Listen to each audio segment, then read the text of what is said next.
Hello बच्चों, आज हम लोग पढ़ेंगे कक्षा 9 क्षितिज भाग 1 का पार्ट 2 लहासा की ओर, जो लिखा हुआ है राहुल सायंकृत्यायन के द्वारा। पाठ पढ़ने से पहले हम लेखक के बारे में कुछ पढ़ते हैं। लेखक का जीवन परिचय देखिए। इस पाठ के लेखक राहुल सायंकृत्यायन जी हैं, जिनका जन्म 1893 में उनके ननिहाल पंदाह गांव में हुआ था, जो वर्तमान में उत्तर प्रदेश के आजमगढ़ जिले में स्थित है। तो ये उत्तर प्रदेश के थे, आजमगढ़ जिले से। इनका मूल नाम केदार पांडे था। इनका जो असली नाम था वो केदार पांडे था। इन्होंने अपनी प्राथमिक शिक्षा काशी और आगरा से प्राप्त की। अभी काशी यानी बनारस में और आगरा में इन्होंने अपनी पहली जो प्राथमिक शिक्षा, प्राइमरी एजुकेशन थी, वो वहाँ से प्राप्त की। उसके बाद आगे की पढ़ाई के लिए वो लाहौर चले गए। सन 1930 में उन्होंने श्रीलंका जाकर बौद्ध धर्म अपना लिया। हमारे यहाँ बौद्ध धर्म और जैन धर्म जो है वो बहुत लोगों ने अपनाया। तो इन्होंने भी, जब ये श्रीलंका गए, श्रीलंका में जैन धर्म, बौद्ध धर्म जो है वो बहुत ज़्यादा माना जाता है। तो ये वहाँ जाकर के इन्होंने बौद्ध धर्म अपनाया और अपना नाम केदार पांडे से बदलकर राहुल सायंकृत्यायन रख लिया, और इन्होंने अपना वहाँ पर ही नाम बदल लिया था। तो श्रीलंका जाकर के बौद्ध धर्म अपनाया और अपना नाम बदल लिया। सन 1963 में उनका देहांत हो गया और इनकी मृत्यु जो है वो 1963 में हुई। अभी इनकी कुछ जो प्रमुख रचनाएं हैं जो बहुत प्रसिद्ध हैं, उनके नाम देखिए। मेरी जीवन यात्रा 6 भागों में संकलित है। 22वीं सदी, वोल्गा से गंगा, भागो नहीं दुनिया को बदलो, दिमाग की गुलाम, घुमक्कड़ शास्त्र, दर्शन दिग्दर्शन, ये इनकी कुछ प्रमुख रचना। अभी जो रचना हम पढ़ने जा रहे हैं वो इनकी एक बड़ी रचना है। उसका छोटा सा पार्ट, आपको छोटा सा हिस्सा पढ़ाया जा रहा है। जो विधा हम पढ़ने जा रहे हैं उसको कहते हैं यात्रा वृत्तांत। यात्रा वृत्तांत मतलब यात्रा का पूरा वृत्त चित्र, यानी उसका पूरा आपको ब्यौरा, कि आपने जो यात्रा करी। कभी जब हम घूमने जाते हैं तो हम वहाँ का ब्यौरा लिखते हैं कि हम कहाँ गए, कैसे गए, हमने क्या घूमा, वहाँ क्या देखा। इसको कहते हैं यात्रा वृत्तांत। तो यात्रा करना मानव की मूल प्रवृत्ति है। अगर मानव इतिहास पर नजर डालें तो पाएंगे कि मनुष्य के विकास की यात्रा में यात्रा का महत्वपूर्ण योगदान है। अगर हम अपने विकास की बात करें कि मनुष्य का विकास कैसे हुआ, तो भी बच्चों हमारे विकास में हमारी यात्रा का बहुत बड़ा योगदान है। जब मनुष्य यात्रा करता है तो वो बहुत कुछ सीखता है। केवल घूमने के लिए, हम मजा करने के लिए नहीं जाते, हम बहुत कुछ सीखते भी हैं। हमारी सोच है, हमारे विचार जो हैं वो खुल जाते हैं, बड़े हो जाते हैं, और हमें बहुत कुछ अलग देखने को मिलता है। जो घूमता नहीं या जो एक ही जगह पर स्थिर रह जाता है, उसकी सोच उतनी विस्तृत नहीं हो पाती। और हमारी जो यात्राएं रही बच्चों, उनका बहुत महत्वपूर्ण योगदान रहा। जो हमारा विकास का इतिहास है उसमें भी मनुष्य जब इधर उधर घूमा, उसने ढूंढ करी, खोज करी, तब उसको बहुत कुछ मिला, नया देखने को मिला। जैसे कोलंबस की यात्रा आपको पता होगा, वास्को डी गामा की खोज, ये सब जो आप खोज पढ़ते हैं, अगर हम वो घूमने नहीं निकले होते, यात्रा करने नहीं निकले होते, तो शायद उनको कुछ नया देखने को नहीं मिलता। तो यहाँ पर यही कहना चाहते हैं कि आपको पढ़ाया ही इसलिए जा रहा है ये पाठ, कि यात्रा करने से मनुष्य की सोच खुलती है, हमें नई जगह के बारे में पता चलता है, वहाँ के लोगों की रहन सहन, जीवनचर्या जो है उसके बारे में हमारा ज्ञान होता है। मगर कुछ साहित्य पसंद व्यक्ति अपनी यात्रा के अनुभव व ज्ञान को पाठकों के लिए कलमबद्ध कर यात्रा साहित्य में अपना योगदान देते हैं। अभी जो कुछ हमारे साहित्यकार हैं वो क्या करते हैं, अपनी पसंद की जो यात्राएं होती हैं उनको कलमबद्ध करते हैं। कलमबद्ध मतलब उनको लिखते हैं और लिख करके पाठकों के लिए प्रकाशित करते हैं, जिससे कि उनका यात्रा साहित्य में उनका नाम होता है, और हमको जो पाठक गण हैं उनको उनकी यात्रा से अनुभव मिलता है, हमें भी कुछ सीखने को, समझने को मिलता है। यात्रा वृत्तांतों का लेखन का मूल उद्देश्य लेखक द्वारा यात्रा किए गए स्थल के संबंध में जानकारी देकर उन्हें भी ट्रैवल के लिए आकर्षित करना होता है। और वो क्यों लिखते हैं यात्रा वृत्तांत? जिससे कि जो उनके पाठक गण हैं वो भी थोड़ा आकर्षित हो पाएँ और उस जगह की यात्रा करें और उसका आनंद लें जो आनंद उन्होंने लिया। तो ये यात्रा वृत्तांत है, ये आपको याद रखना है। आपसे पूछा जा सकता है कि ये कहानी लहासा की ओर जो पाठ है ये कौन सी विधा में है लिखा गया है, तो आप इसका उत्तर लिखेंगे यात्रा वृत्तांत। इससे पहले जो हमने पढ़ी थी बैलों की कथा प्रेमचंद की, वो थी कहानी। कहानी में कल्पना होती है, यात्रा वृत्तांत में सच्चाई होती है, जो देखा सुना होता है उसको हम लिखते हैं। अब इस पाठ का सारांश देखिए। इस पाठ के लेखक राहुल सायंकृत्यायन जी हैं। लहासा की ओर एक यात्रा वृत्तांत है जिसमें लेखक ने अपनी पहली तिब्बत यात्रा का वर्णन बहुत शानदार ढंग से किया है। अभी इन्होंने बहुत अच्छे ढंग से अपनी यात्रा का वर्णन यहाँ पर किया है। लेखक ने यह यात्रा सन 1929-30 में नेपाल के रास्ते की थी। ये नेपाल के रास्ते होकर के ये यात्रा इन्होंने की थी, क्योंकि भारत उस समय अंग्रेजों का गुलाम था और भारतीयों को तिब्बत यात्रा में जाने की अनुमति नहीं थी। जबकि ये कहानी है बच्चों, उस समय हम आज़ाद नहीं थे, हम अंग्रेजों के गुलाम थे। तो कुछ रास्ते अंग्रेजों ने हमारे लिए बंद कर रखे थे, हमें वहाँ पर अनुमति नहीं थी जाने की। तिब्बत जाने का जो रास्ता था वो हमारे लिए बंद था, हमको वहाँ जाने की अनुमति नहीं थी। इसीलिए लेखक ने यात्रा छद्म वेश धारण करके की थी। छद्म वेश मतलब अपना वेश बदल करके, अपना हुलिया बदल करके, अपने कपड़े बदल करके, अपना रूप बदल करके उन्होंने ये यात्रा की थी, जिससे कि कोई इनको पहचान ना पाए। वो अपने असली रूप में ना जाकर भिखारी के वेश में तिब्बत यात्रा में गए थे, और वो अपने असली रूप में नहीं जाकर के भिखारी के रूप में गए थे। और आजकल तो कोई दिक्कत नहीं है, आजकल हम जा सकते हैं, हमें अपना पासपोर्ट लगता है और हम सीधी यात्रा कर सकते हैं। लेकिन उस समय ऐसा नहीं था, तो इन्होंने छद्म वेश धारण किया। छद्म मतलब झूठा वेश, अपना कोई नकली वेश धारण कर लिया था, और इन्होंने ये यात्रा भिखारी के वेश में की थी। लेखक ने जब तिब्बत की यात्रा की थी तब पटिंग कलिम्पोंग का रास्ता नहीं बना था। अब जो ये रास्ता जो अब बन गया है कलिम्पोंग का रास्ता, वो तब नहीं बना हुआ था। तो उस समय नेपाल से तिब्बत जाने का एक ही रास्ता था। वैसे यह मुख्यतः व्यापारिक और सैनिक रास्ता था। कोई एक रास्ता था जो सैनिकों के लिए बना था, या तो व्यापार होता था या वहाँ से सैनिक जाया करते थे। तो ये उसी रास्ते से गए, क्योंकि और कोई दूसरा रास्ता जाने का नहीं था, जिससे होकर व्यापारी और सैनिक आते जाते थे। परंतु इसी रास्ते से नेपाल व भारत के लोग भी आते जाते थे, और यही रास्ता था कि भारत और नेपाल के लोग भी वही रास्ता प्रयोग करते थे। इसीलिए लेखक ने उसे उस समय का मुख्य रास्ता बताया। तो उन्होंने इसको मुख्य रास्ता बताया और इसी से वो तिब्बत की तरफ गए। लेखक कहते हैं कि रास्ते में जगह जगह पर चीनी फौजियों की चौकियां व किले बने हुए थे। जब ये रास्ते से निकल रहे थे तो चीनी फौजियों की चौकियां बनी थी और किले बने थे।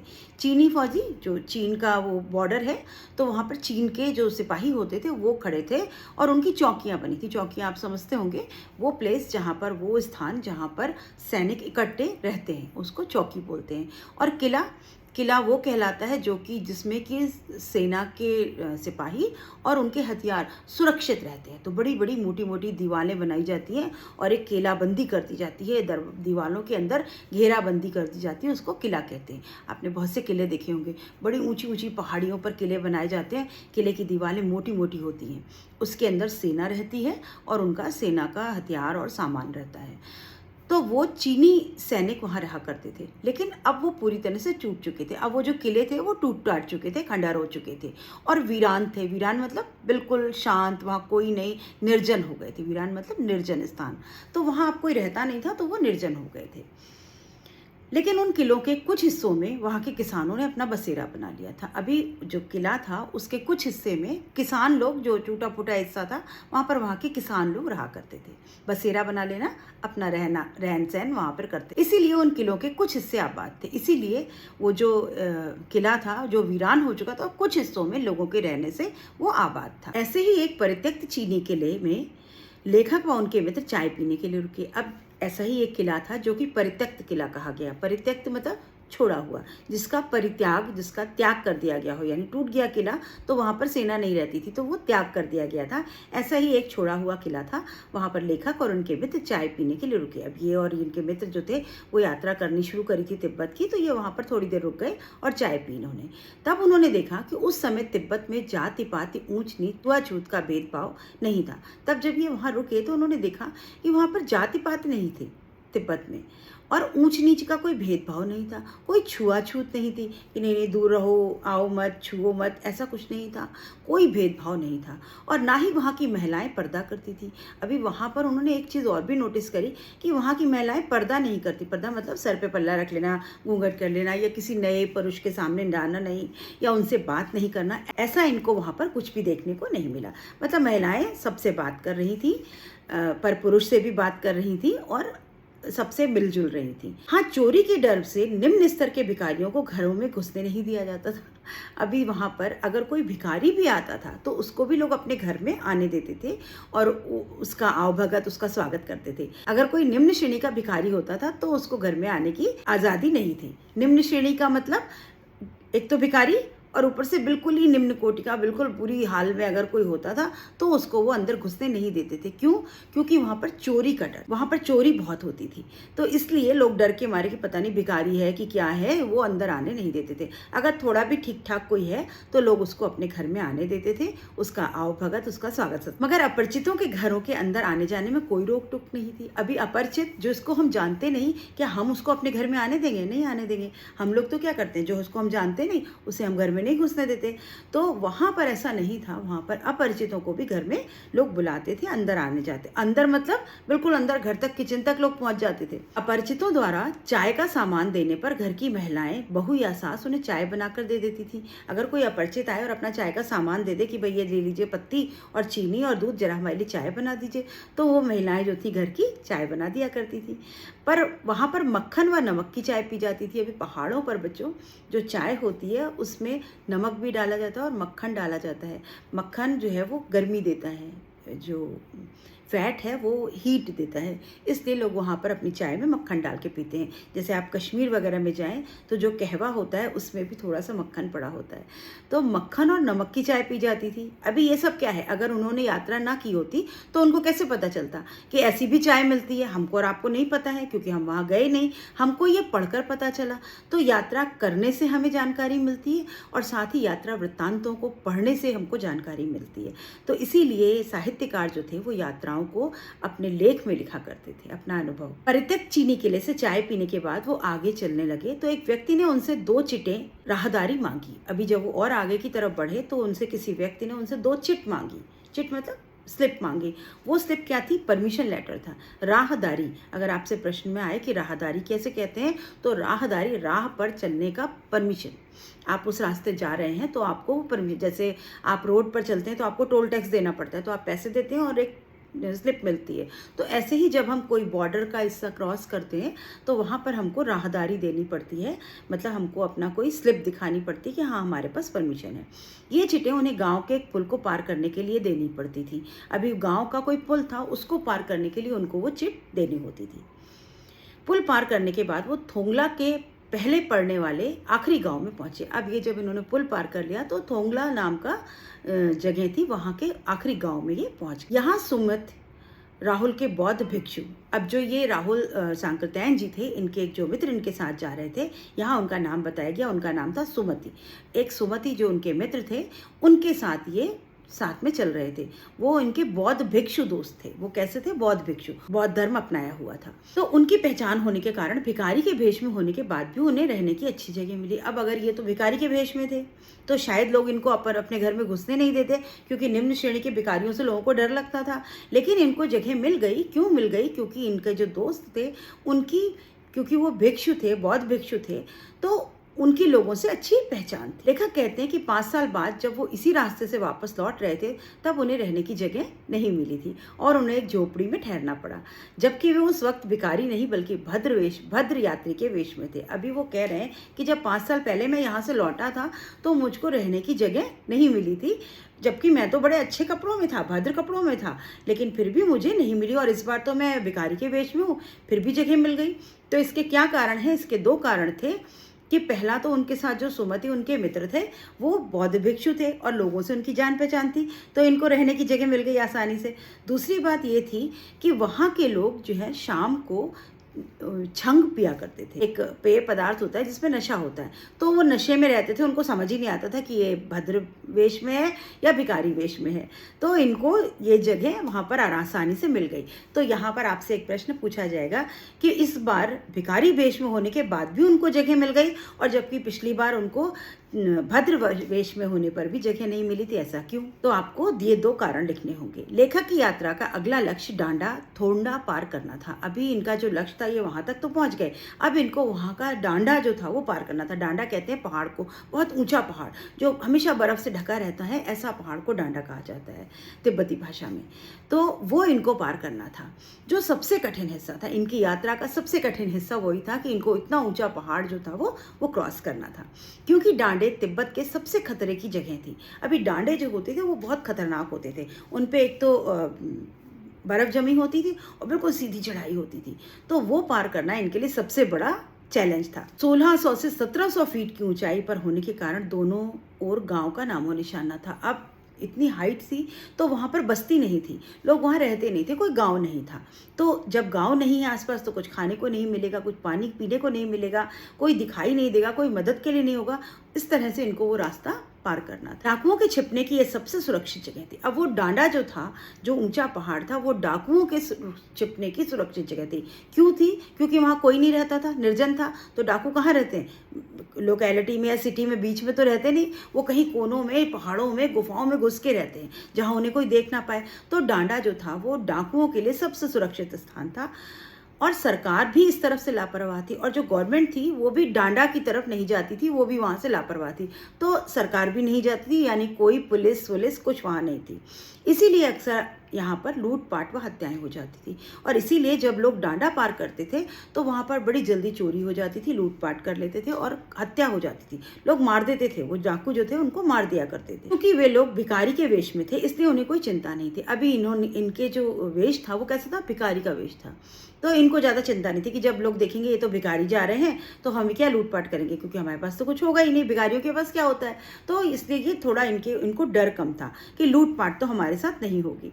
और इन्होंने क्या करता थे, आपने पाठ में पढ़ा होगा, जब ये कोई इनको ऐसा दिखाई देता तो वो अपनी टोपी को उतार लेते और आगे हाथ बढ़ा के कुची कुची पैसा दे, ऐसे इस तरह से ये व्यवहार करते थे, जिससे लोगों को लगता था कि अरे ये तो भिखारी है, तो पैसा खुद मांग रहा है, इसके पास क्या होगा। तो ये लूटपाट से बचे रहे। तो इनको डर इसलिए नहीं था क्योंकि ये भिखारी के वेश में थे, और हथियार का कानून भी लागू नहीं था। अभी वहाँ पर इनको डर किस बात का था कि हम भिखारी के वेश में तो हमें लूटपाट तो नहीं करेंगे, लेकिन अभी कोई मार तो सकता ही है, क्योंकि हथियार का कानून भी लागू नहीं था। हथियार का कानून मतलब हथियार रखने का एक कानून है, मगर हम लोग चाहें कि हम गन ले लें और चाकू रखें, इसकी परमिशन हम सबको नहीं है। हमको एक लाइसेंस लेना पड़ता है, तब हम गन रख सकते हैं। तो वहाँ पर ऐसा कोई कानून नहीं था, कोई भी चाहता था तो कोई भी गन रख सकता था। और क्योंकि वहाँ पुलिस भी लापरवाह थी तो वहाँ पुलिस भी नहीं होती थी, कोई सुरक्षा नहीं होती थी, इसीलिए लोग अपनी सुरक्षा के लिए हथियार रखते थे। और क्योंकि वहाँ पुलिस नहीं, कोई कानून नहीं, तो लोग अपना हथियार अपने पास रखा करते थे मारने के लिए। तो जो लूटपाट करने वाले डाकू होते थे वो ये बाद में देखते थे कि इसके पास कुछ सामान है कि नहीं, पहले तो वो मार देते थे, मार दिया, फिर उसके बाद देखते थे इसके पास क्या सामान है और वो ले लिया। तो वहाँ पर ये बहुत बड़ा खतरा था, इसीलिए इनका मन थोड़ा सा डरा हुआ था कि हमारे पास तो कोई हथियार भी नहीं है, और कहीं किसी ने मार दिया तो, और यहाँ कोई सुरक्षा भी नहीं, कोई पुलिस नहीं है, ये डांडा है, ये पूरा निर्जन है, यहाँ कोई बस्ती भी नहीं है, तो कहीं क्या होगा, कहीं कोई हमको मार ना दे। लेकिन थोंगला पहाड़ की उस दुर्गम चढ़ाई में जाना बहुत मुश्किल था, और उनका अगला पड़ाव लंगौर था, जो वहाँ से करीबन 16-17 मील की दूरी पर था। इसलिए दूसरे दिन उन्होंने, लेखक और उनके दोस्त ने, डांडे की चढ़ाई घोड़े से करी। अब इनको वो पहाड़ी पार करनी थी और उसके बाद इनको लंगौर जाना था, जहाँ इनको रुकना था। वो वहाँ से भी 16-17 मील दूर था।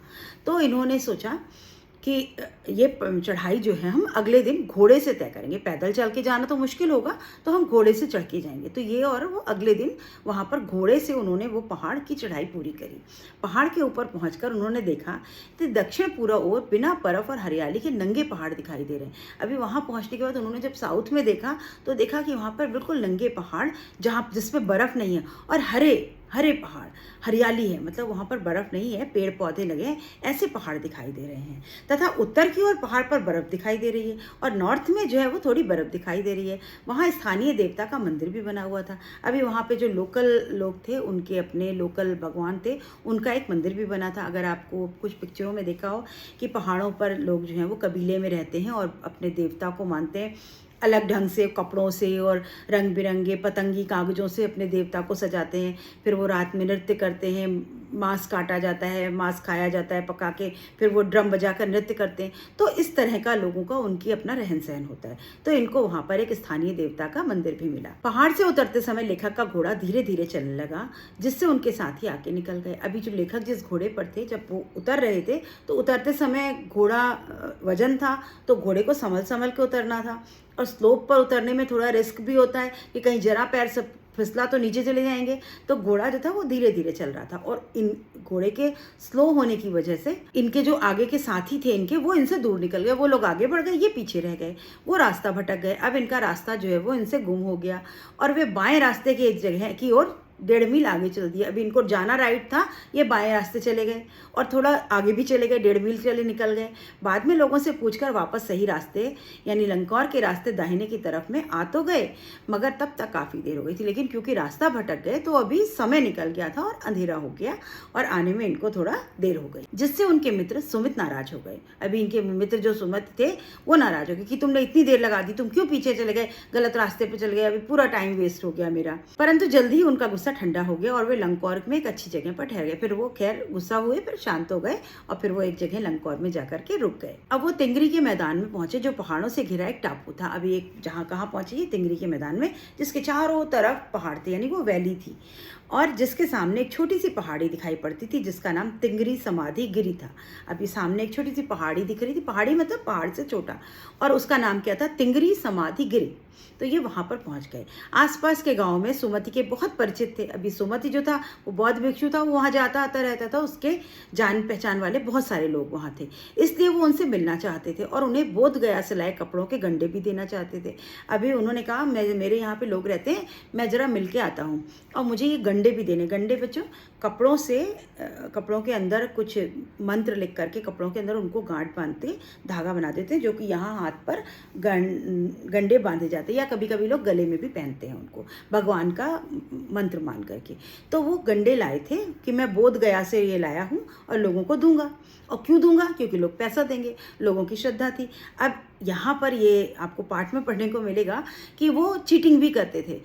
कोई भी कपड़ा लेकर के उसका गंडा बना दिया और बता दिया कि ये बोध गया से मैं लाया हूँ, और लोग बड़े खुश हो जाते थे अपनी आस्था के चक्कर में और इनको पैसे दे देते थे।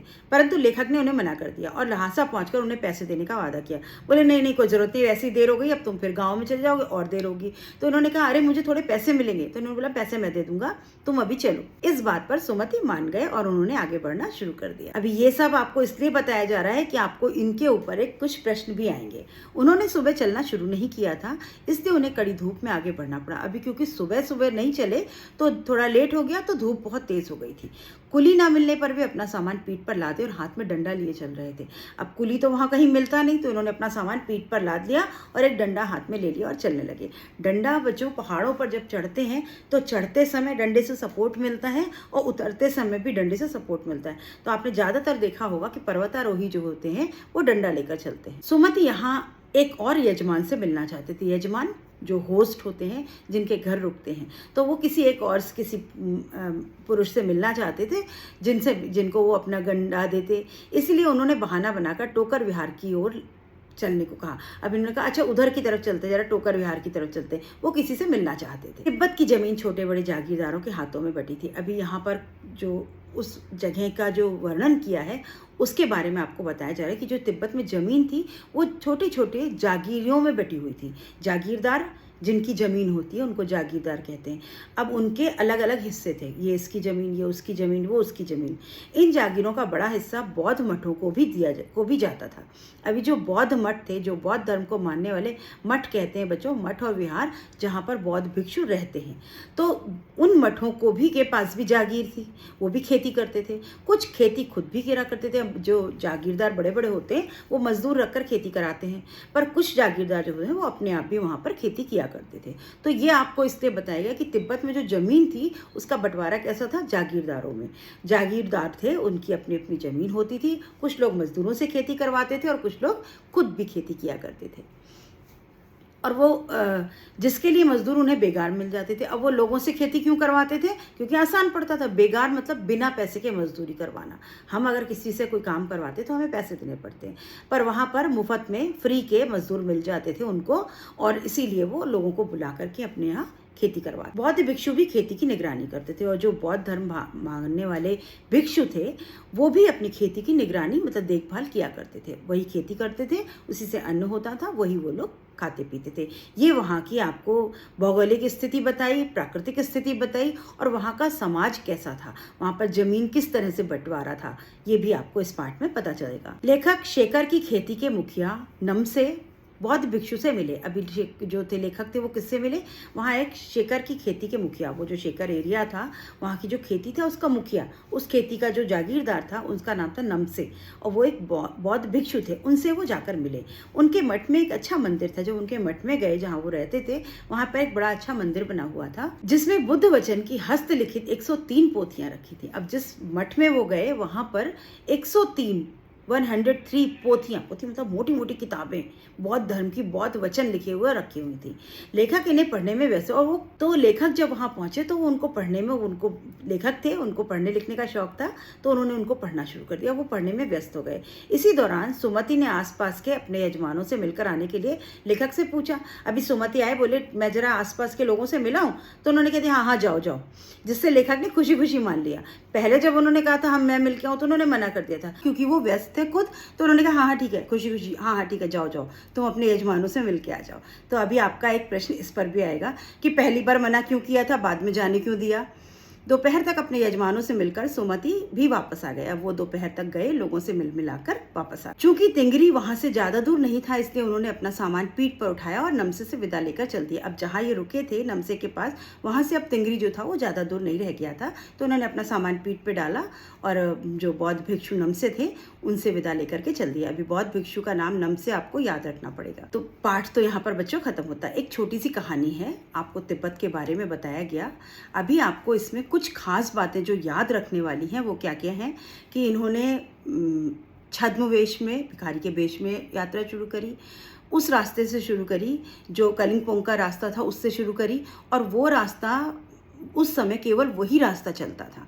वहाँ पर रास्ते में चौकियाँ थी सेना की, और प्रत्यक्त किले थे। किले मतलब जो किले बने हुए थे उनको छोड़ दिया गया था, निर्जन स्थान था। वहाँ पर कोई भी कानून नहीं था, हथियार का कोई कानून नहीं था, तो सभी लोग जो थे वो हथियार रख सकते थे, और चोरी डकैती का वहाँ बहुत डर होता था। लोगों में छुआछूत भेदभाव नहीं था। लोग किसी को भी, अपरिचितों को भी अपने घर तक आने, यहाँ तक कि घर के अंदर जाकर चाय बनाने की भी उनको अनुमति दे दी जाती थी। औरतों में पर्दा प्रथा नहीं थी, वो सबसे मिलती जुलती थी, बातचीत करती थी। लोगों का आदर सत्कार बहुत अच्छी तरह किया जाता था। चाय कैसी होती थी, नमक डालकर बनाई जाती थी, और उसमें साथ ही साथ मक्खन भी डाला जाता था। और आपने क्या देखा कि वहाँ पर वो रास्ते कैसे थे, डांडे, डांडे मतलब एकदम ऊंची तीखी पहाड़ियाँ, और जो बर्फ से ढकी होती थी उनको डांडे कहा जाता था। उसके अलावा और आपने एक शब्द पढ़ा, कुछ टीले थे, छोटे पहाड़, जहाँ पर की हरियाली भी देखने को मिली। फिर पहाड़ों से घिरा हुआ एक मैदान था जिसको वैली कहा जाता है। वहाँ पर उनका अपने स्थानीय देवता भी थे जिनकी वो लोग पूजा करते थे, यानी उनका अपना लोकल कल्चर भी था, लोकल संस्कृति और परंपरा भी थी। अभी आपसे एक प्रश्न ये भी पूछा जाता है कि उनका घोड़ा धीरे क्यों चलने लगा, तो घोड़ा थक गया था, धूप बहुत तेज थी, उतरती हुई पहाड़ी थी, वहाँ पर सामान भी उसके ऊपर था, और इसलिए वो धीमे चल रहा था। तो इस तरह के प्रश्न आपसे इसमें पूछे जाएंगे, इन बातों को आपको ध्यान में रखना है। अभी गंडे देने, गंडा किसे कहते हैं, जो मंत्रों के साथ बांधा हुआ कपड़ा होता है जिसे लोग अपने हाथ पर या गले में बांधा करते हैं, जो धर्म से संबंधित होता है। लेकिन यहाँ पर सुमति जो है वो पैसा कमाने के लिए कोई भी कपड़े का गंडा बना के लोगों को बेच दे देते थे, और उनको चीट करते थे, उनका धोखा देते थे। फिर जब वहाँ पर कुली नहीं होते हैं पहाड़ों पर, तो अपना सामान अपने आप ही उठा के चलना पड़ता है, डंडे का सहारा लेकर के लोगों को चलना पड़ता है। वहाँ की ज़मीन जो थी वो कैसी थी, जमींदारों में, जागीरदारों में बटी हुई थी। जागीरदार, कुछ जागीरदार जो थे वो दूसरे मजदूरों से काम करवाते थे और कुछ खुद काम किया करते थे। जो दूसरे मजदूरों से कराते थे वो बेगार भी करवाते थे। वहाँ पे मजदूर बेगार मिल जाते थे, बेगार मतलब बिना पैसे के काम करने वाले मजदूर, तो ऐसे मजदूर भी उनको वहाँ पर मिल जाते थे। जो बौद्ध भिक्षु थे वो भी अपने आप अपनी खेती किया करते थे। वहाँ पर कौन सा धर्म मानते थे, बौद्ध धर्म मानने वाले थे। बौद्ध भिक्षु मठों में रहा करते थे। मठ मतलब जहाँ वो रहते हैं उसको मठ या विहार कहते हैं, वहाँ पर वो लोग रहा करते थे। जिस बौद्ध भिक्षु के घर पे रुके उसका नाम था नमसे, और उसके यहाँ इन्होंने बहुत मोटी मोटी बुद्ध वचन की किताबें देखी। तो ये कुछ मुख्य बातें हैं जो आपको इस पाठ में ध्यान रखनी होगी। पोथियाँ कितनी थी, 103 पोथियाँ थी। तो बच्चों आज का पाठ यहीं खत्म होता है। इसके प्रश्न उत्तर हम लोग अगले वीडियो में देखेंगे। तब तक आप मेरे चैनल को लाइक शेयर सब्सक्राइब करिए, और मैं उम्मीद करती हूँ कि आपको पाठ अच्छी तरह समझ में आ रहा होगा। कहानी को बिल्कुल कहानी की तरह ही पढ़िए, कहानी की तरह ही उसको याद रखिए, और फिर अपनी भाषा में प्रश्न के उत्तर लिखिए। प्रश्नों के उत्तर पॉइंट में लिखिएगा। प्रश्न उत्तर हम लोग अगले वीडियो में चर्चा करेंगे। Good bye.